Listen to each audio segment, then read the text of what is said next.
आप जानते हैं कि इस पूरे ब्रह्मांड की शुरुआत कैसे हुई? वह कौन सी शक्ति थी जिसने इस अनंत शून्य को जीवन से भर दिया?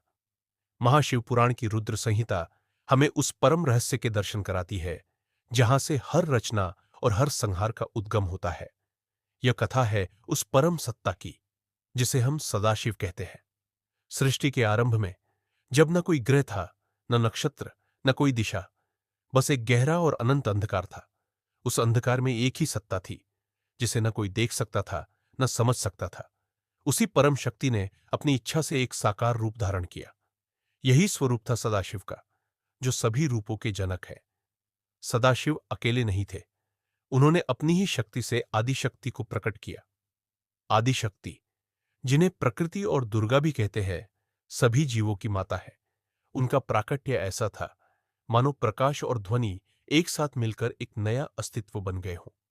सदाशिव और आदिशक्ति ने मिलकर शिवलोक की रचना की। सृष्टि के पालन के लिए सदाशिव ने अपने ही शरीर के वामांग से एक अद्भुत देव को जन्म दिया।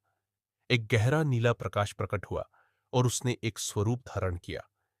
यही थे विष्णु, जिन्हें पालन का कार्यभार सौंपा गया। रुद्र संहिता के अनुसार ब्रह्मा की उत्पत्ति सीधे सदाशिव से हुई, लेकिन सदाशिव की माया से उन्हें विष्णु की नाभि से निकले कमल पर विराजमान कर दिया गया। कमल पर बैठे ब्रह्मा को सृष्टि की रचना का दायित्व मिला। इसी तरह सृष्टि के संहार के लिए सदाशिव ने अपने हृदय से रुद्र को प्रकट किया। यह रुद्र क्रोध से उत्पन्न नहीं, बल्कि सदाशिव की इच्छा शक्ति से प्रकट हुए, जो उनका ही पूर्ण स्वरूप थे। बाद में जब ब्रह्मा के क्रोध से रुद्र का प्राकट्य हुआ, तो वह भी सदाशिव की ही एक लीला थी।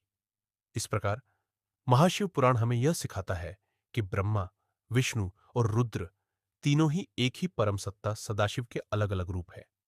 वे क्रमशः सृष्टि, पालन और संहार का कार्य करते हैं और सभी का मूल एक ही है।